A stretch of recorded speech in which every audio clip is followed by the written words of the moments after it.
Enter, rejoice, and log in. Enter, rejoice, and log in. Today will be a joyful day. Enter, rejoice, and log in.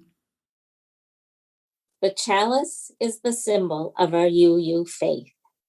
If you have a chalice or a candle at home, it is now time to light it together as we say the words we say each week at our fellowship. We light this flame as a symbol of new life, enlightening our way, as a symbol of the warmth in every human heart. Let the lighting of this flame rekindle in us the inner light of hope, of peace, of love. May we share that light with all people.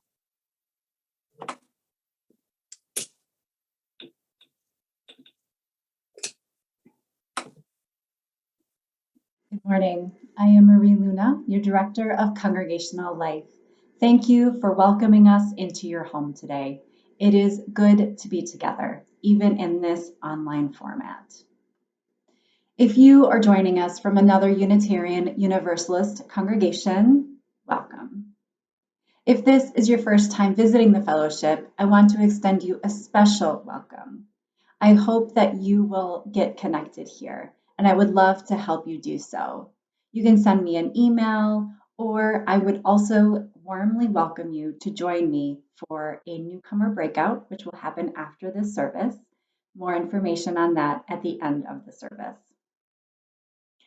Today's service is being led and supported by participants from our winter faith development class, Coming of Age for Adults, Alex Franz, Jennifer Anderson, Mary Kay Knox, Nan Middleton, Connie Rather, Angie Ferger, Jane Keggy, and Angie Miller.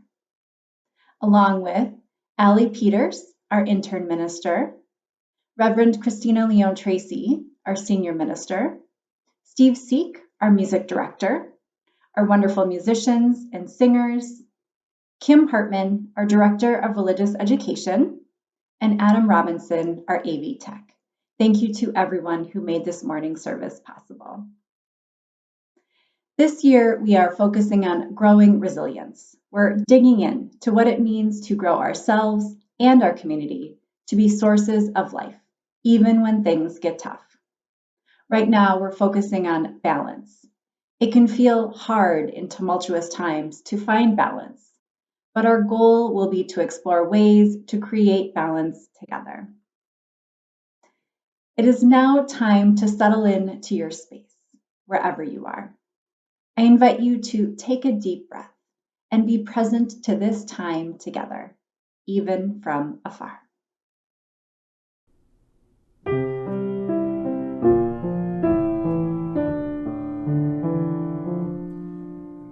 we be filled with loving kindness.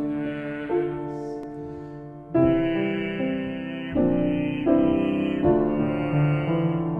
May we be filled with loving kindness.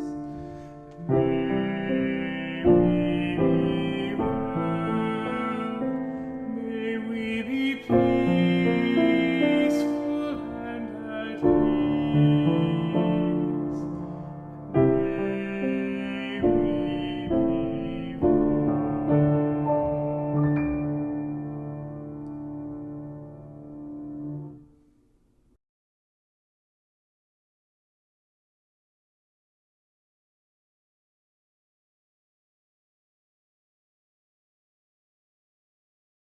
Hi, everyone. Before we get to our time for all ages, I just want to share a bit about today's service. This past winter, I had the absolute pleasure of facilitating a coming of age for adults class here at the fellowship.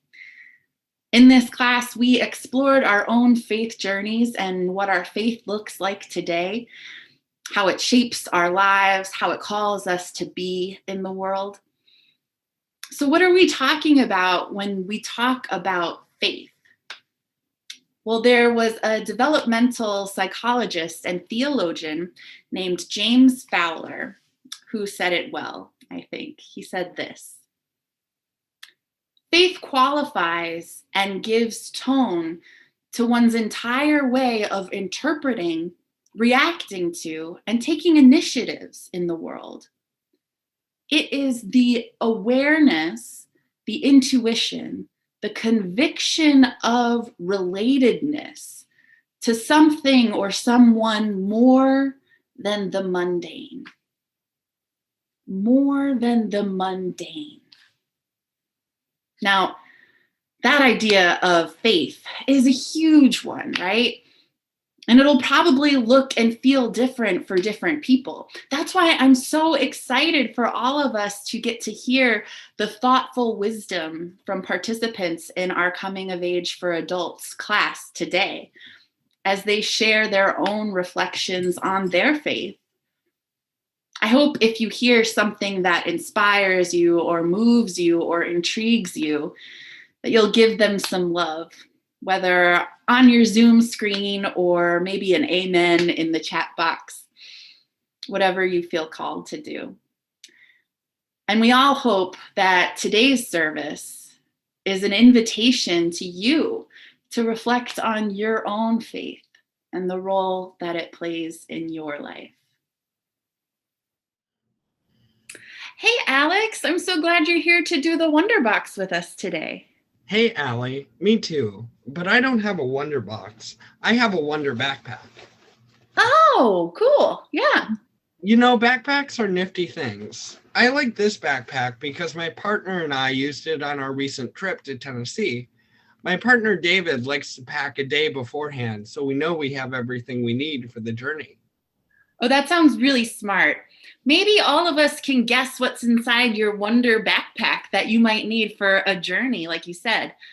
I love reading what people type into the chat box each week to guess. I wonder, what could be in your backpack for the journey? Is it a map, maybe?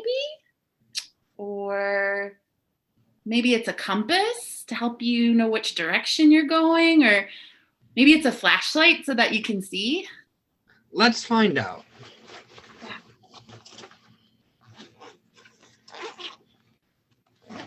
I have this big feather, that's called a quill, and a chalice. Huh. That's not what I was expecting for a journey. Well, you know, our coming of age class was certainly a journey, but I'm not sure how these objects would be helpful. I don't really know what to say. I'm at a loss for words. Have you ever been in a situation when you didn't know what to say? Totally, yeah. Words are tricky, but they're what we use to convey ideas and meaning. But even words can have many different meanings. Yeah, that's true. Like the word love. I have a lot of things that I love. Me too.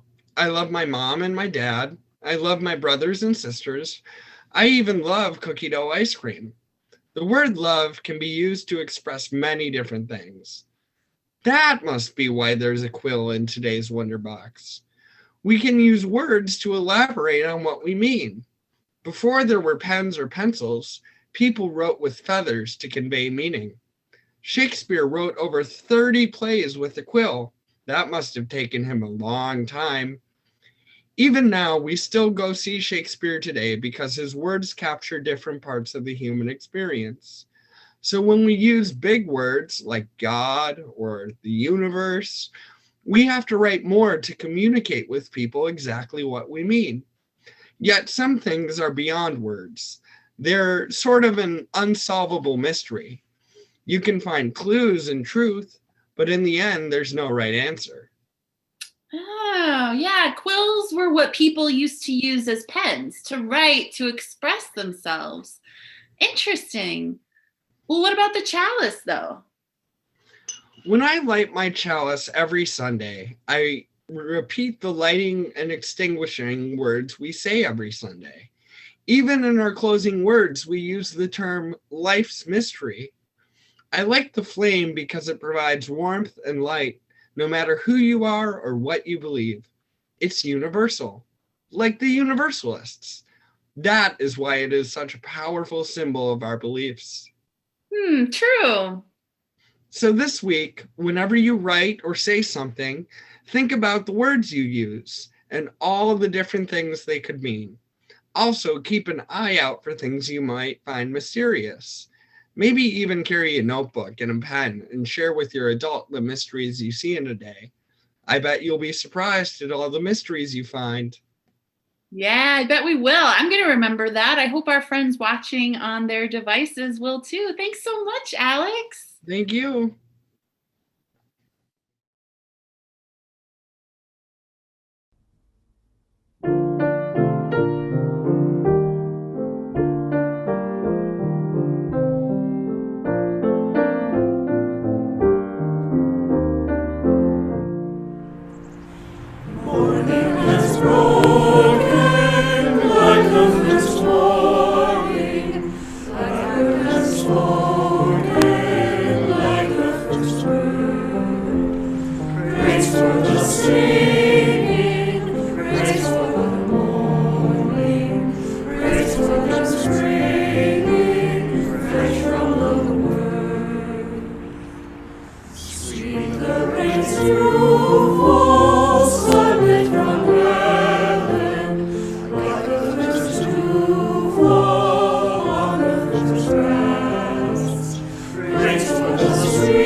Growing Up is the Hardest Thing We Do by Reverend Linda Olson Peebles.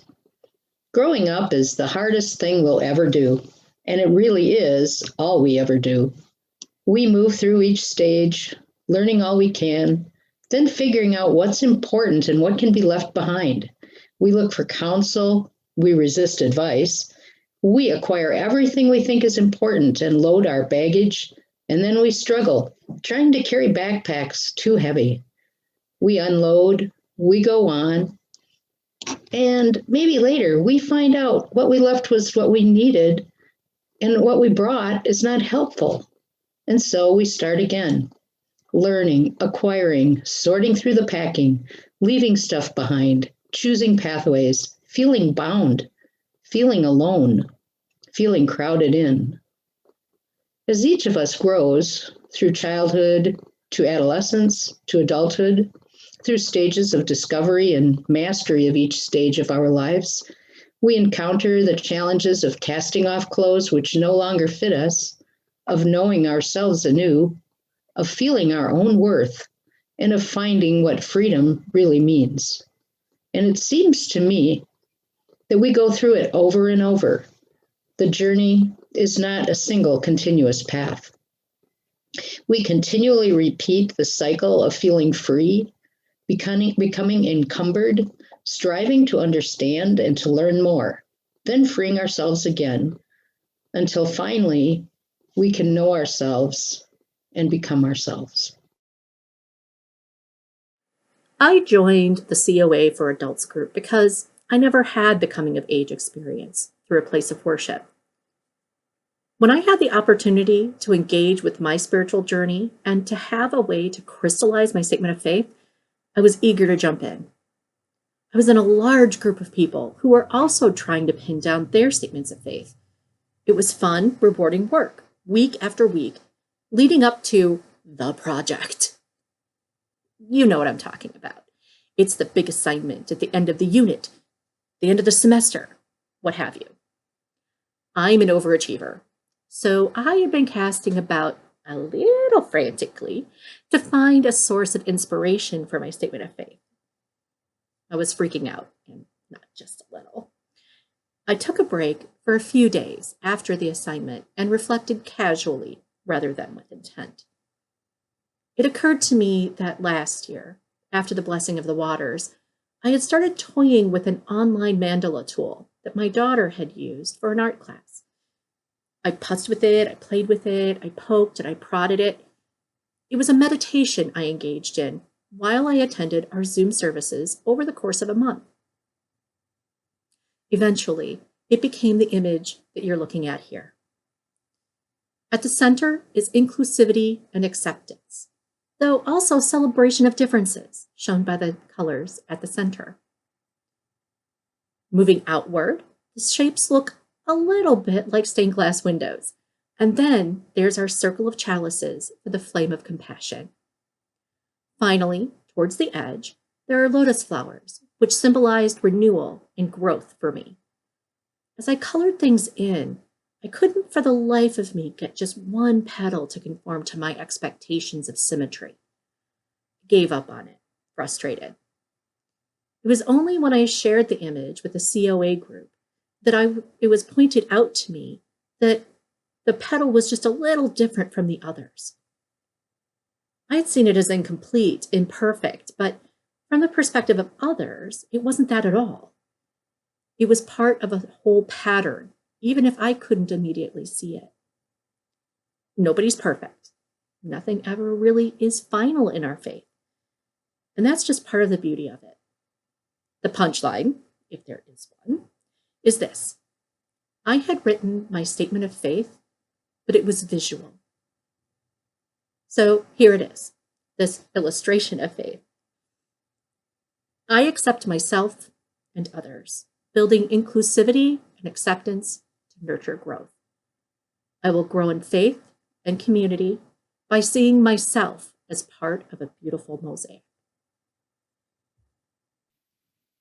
An excerpt from a 2007 interview with the poet Joy Harjo on PBS NewsHour.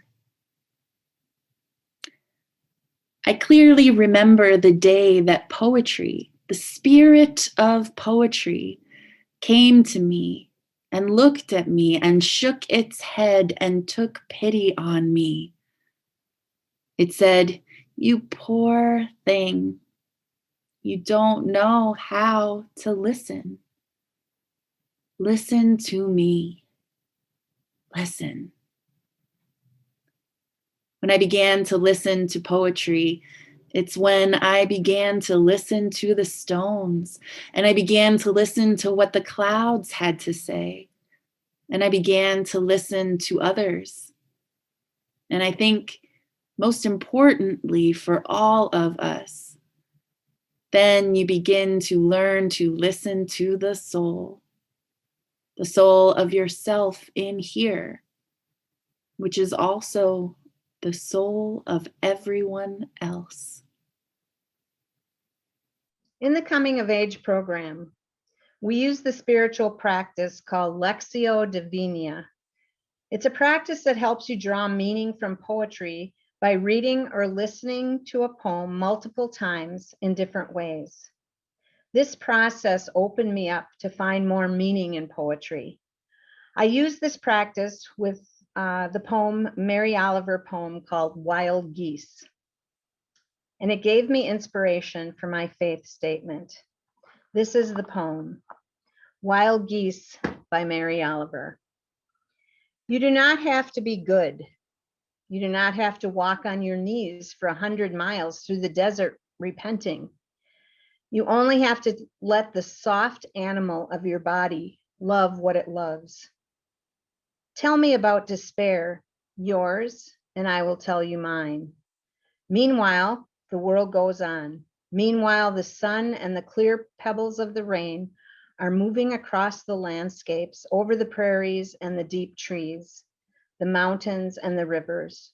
Meanwhile, the wild geese, high in the clear blue air, are heading home again. Whoever you are, no matter how lonely, the world offers itself to your imagination, calls to you like the wild geese, harsh and exciting, over and over, announcing your place in the family of things. And this is my faith statement. What is faith? I Googled it. Faith is trust and belief in something very strongly. Words like faith, belief, trust, confidence, pledge are used to describe it. What does the Bible say about faith? There are hundreds of verses about faith, but this one serves my needs best. In Hebrews 11:1, I read, "Now faith is assurance of things hoped for, the convictions of things not seen." What would I have faith in? I trust that I am enough. If I strongly believe in the inherent dignity and worth of every human being, then I must believe, in spite of it being the hardest thing, in my own dignity and worth. No childhood trauma or lingering beliefs about my worthiness to live and be happy will eclipse what I believe and have a faith in to be true. In Mary Oliver's poem, Wild Geese, she writes, "You do not have to be good. You do not have to walk on your knees for 100 miles through the desert repenting. You only have to let the soft animal of your body love what it loves." This verse called me to my authentic self, to be good to myself and respond to others in genuine expressions of unconditional love without apology.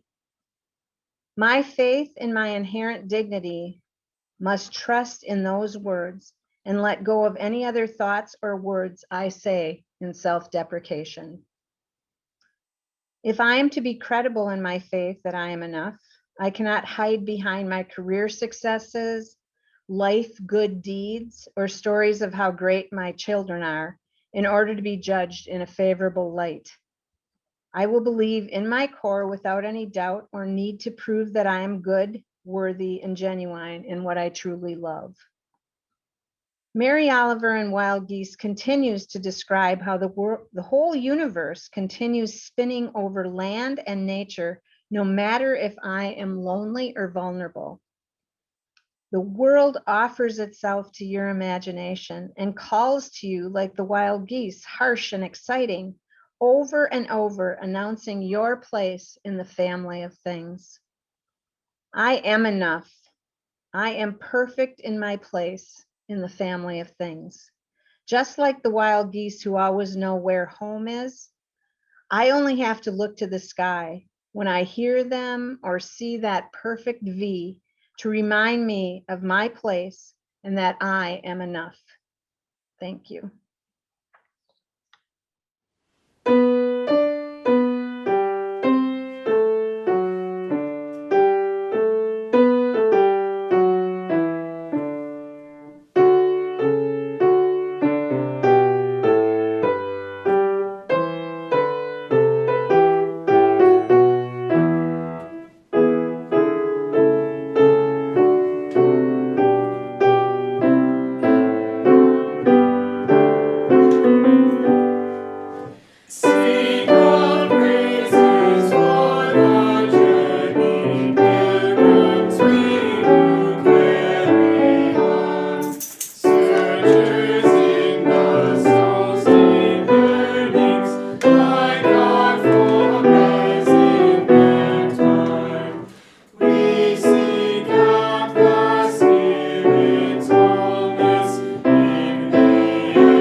I signed up for coming of age for adults because it seemed like it would be a good place to reflect on and crystallize my spiritual beliefs.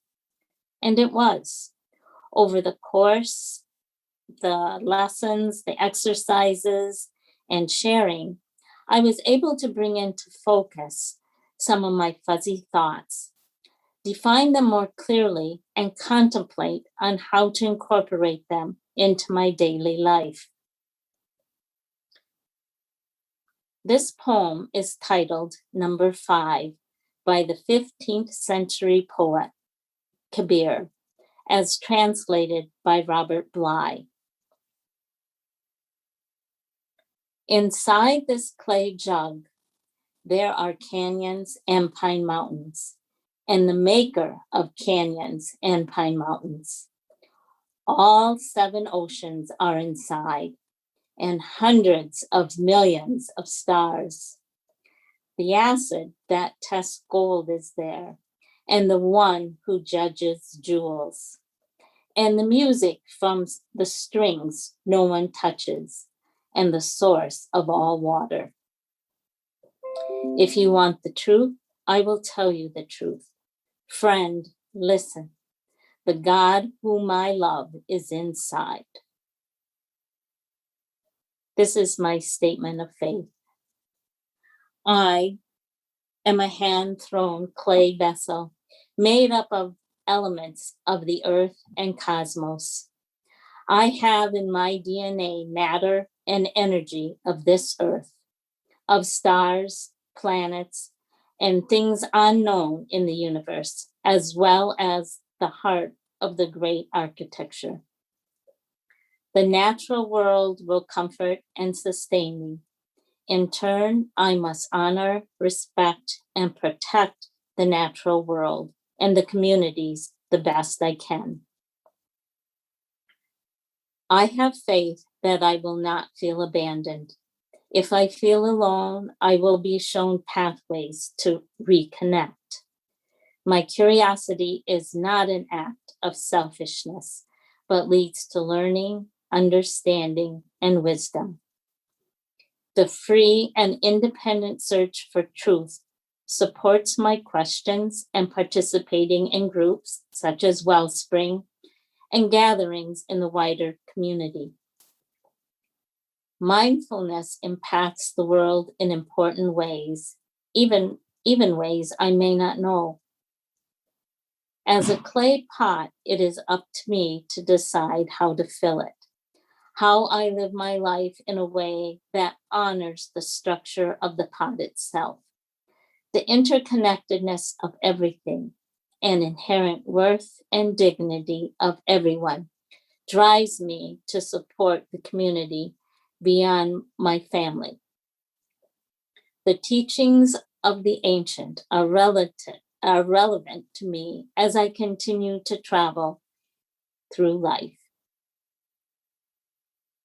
Yes, It Hurts When Buds Burst by Karen Boy, read by Angie Ferger. Yes, it hurts when buds burst. Why otherwise would spring hesitate? Why otherwise was all warmth and longing locked under pale and bitter ice? The blind bud, covered and numb all winter, what fever for the new compels it to burst? Yes, it hurts when buds burst. There is pain when something grows and when something must close. Yes, it hurts when the ice drop melts. Shivering, anxious, swollen it hangs, gripping the twig but beginning to slip. Its weight tugs it downward, though it resists. It hurts to be uncertain, cowardly, dissolving, to feel the pull and call of the depth, yet to hang and only shiver, to want to remain, keep firm, yet want to fall. Then, when it is worst and nothing helps, they burst, as if in ecstasy, the first buds of the tree. When fear itself is compelled to let go, they fall in a glistening veil, all the drops from the twigs, blinking away their fears of the new, shutting out their doubts about the journey, feeling for an instant how this is their greatest safety, to trust in that daring that shapes the world. This is my statement of faith. For a while now, I've been taking pictures of tables. I'm fascinated by what's on them. While to many it may seem a bit ridiculous or simple, to me it's a bit of a spiritual practice. What's on your table is what you have at hand, and whether it's the resilience of the human spirit or the blessings of a higher power, I believe that you always have what you need. It seems reductory to me to divide things this way, the resilience of the human spirit or the blessings of a higher power. A more appropriate phrase would be the resilience of the human spirit and the blessings of a higher power. Growing up, I had a diversity of religious experiences. Add to this a diverse range of life experiences, and I believe there is a God or higher power. I reflect on the old Bible passage, I am the Alpha and Omega, the beginning and the end. I believe this higher power is inherently good, present, and benevolent. They have told us that they are beyond our comprehension. Still, we try to personify them into a being we can understand. We assign them a gender, create physical depictions, read sacred texts we've been blessed to receive. This all seems a bit reductive to me, as though we can only comprehend God on our own terms. Truthfully, I believe there is a God, and they have me, as well as you, in their best pocket. The best pocket analogy stems back to my childhood. I looked through my father's shirts and was drawn to his breast pocket where he would keep his pens. I imagine if God were a person, he would wear simple clothes, of course, having pockets. Their best pocket was the one closest to the heart, where they would keep their most essential possessions. I am blessed to say that God has kept me there and never let me go. Regardless of what you or I believe, as Unitarians, we are called to our 7 principles, and it is our responsibility to adhere to those principles in our everyday life. Our very first principle is to honor the inherent worth and dignity of every person. This can be tough, yet essential in our day-to-day lives. Every person is a complex network of history, choices, and dreams bundled into one physical body. Each of these attributes comes with its own sense of journey and development. I believe we are called to practice compassion, to meet people where they are at, to help them find joy in the journey, and to provide each one a sense of peace and empowerment, free from judgment or ridicule. There is a foundational principle in theater. Whenever you read a script, you have to understand that each character is simply doing the best that they can. No character knowingly self-sabotages, but instead is making the best of what they have. Through drama, we, the audience, get to know and reflect on their decisions and their implications, whether prosperous or tragic. It is through these stories we examine the complexity of the human condition. I believe people are more complex than characters, but that they share the commonality that they never self-sabotage, but simply are doing the best they can with what they have. They are making the most of what's on their table. So I challenge you, what's on your table?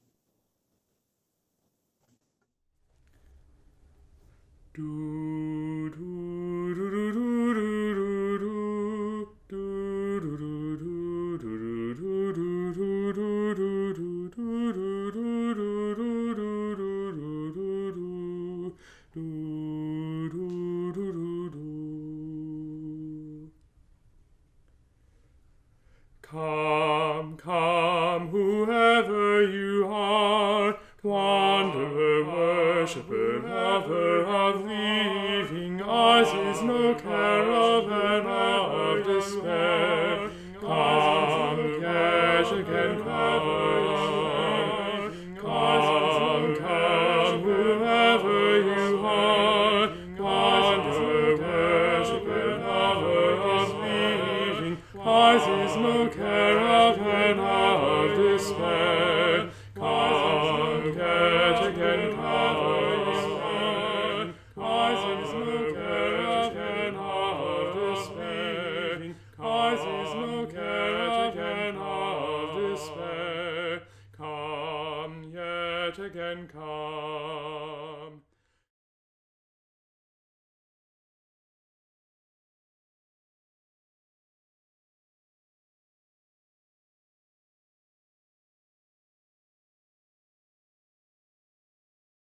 Sharing our individual joys and concerns helps us to collectively grow resilience.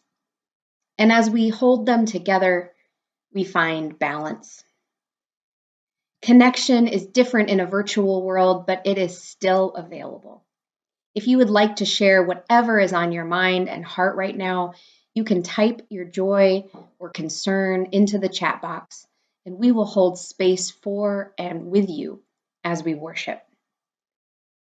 If you would like your news shared in our weekly care email that goes out this afternoon to members and friends who have asked to receive it, then email Reverend Leah or fill out our website form.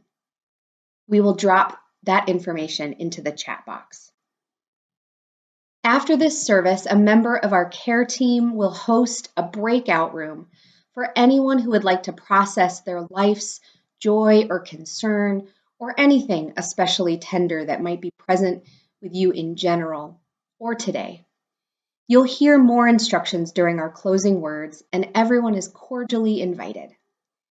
I always welcome you to be in touch if you'd like to connect with me, Allie, Reverend Leah, or a member of our wonderful care team.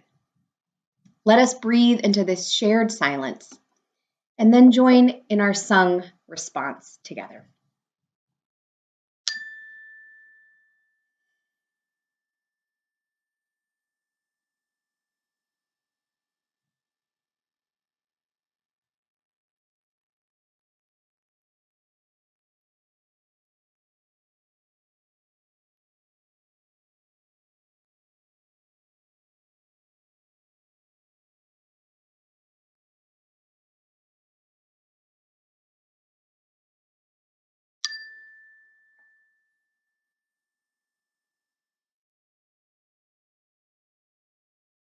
And we believe in life and in the strength of love, and we have found a need to be together.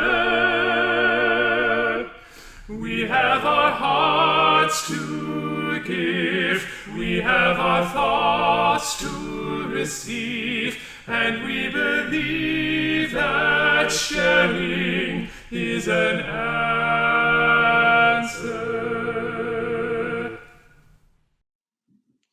This month, we're focusing on balance.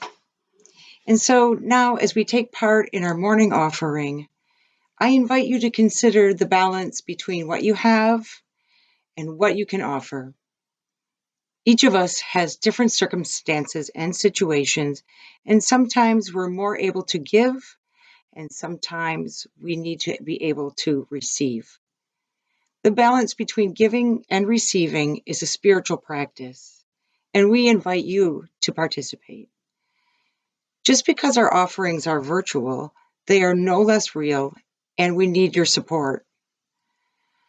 We know that there are always those among us who are in need, and we're here to help. It's why we exist as a fellowship, to be here for you when you need us. Please don't hesitate to reach out to Reverend Leah, Reverend Christina, or Allie if you're in need of financial or emotional support so we can offer help. We also want to honor those among us who have been left relatively unscathed by the crisis of recent months and who have resources to offer. Our community is gathering virtually, but our expenses are real. I invite you, if you have never donated to the fellowship, or if you haven't in a while, to please do so that our ministries might be able to continue for the months and the years to come. As you hear these words from Connie, think about why you are part of the fellowship and why you give. And then, please do. Thank you. I came to the fellowship the first time when it was still in a small building on Superior Street. How things have changed. I joined probably 10 years ago. When I think about the reasons that the fellowship is important to me, my mind goes to community events, like the Martin Luther King celebration, the way I look around the room and see so many faces that I usually see on Sunday mornings, and I think, those are my peeps. I think about standing at the courthouse when same-sex marriage became legal, with other members and friends, with our pastors in their robes. I think about walking in Black Lives Matter's protests with other members and friends of the fellowship. And I think of our Black Lives Matter banners, all 5 of them. I think of the last difficult year when I so look forward to Sunday services and all the other incredible ways we've had to stay connected and continue to take a stand against racism and white supremacy. Our commitment to social justice, and the way we all try our best to live out our 7 principles. The music that soothes us or energizes us. Who doesn't get a chill when we sing or listen to Blue Boat Home or Fire of Commitment? And I know that all this wouldn't be possible without our pastors and all of our wonderful staff. That's why I give every month. Our fellowship community is an integral part of my life. Yours too?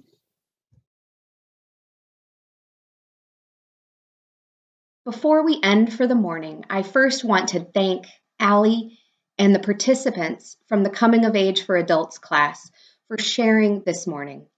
It was wonderful to learn from and with you. And now, you might recall that our pledge campaign offered prizes for turning in your pledge form. The time has come to find out who our winners are. The stewardship team held our drawing on Thursday night at their meeting, and here are the winners. Drum roll, please.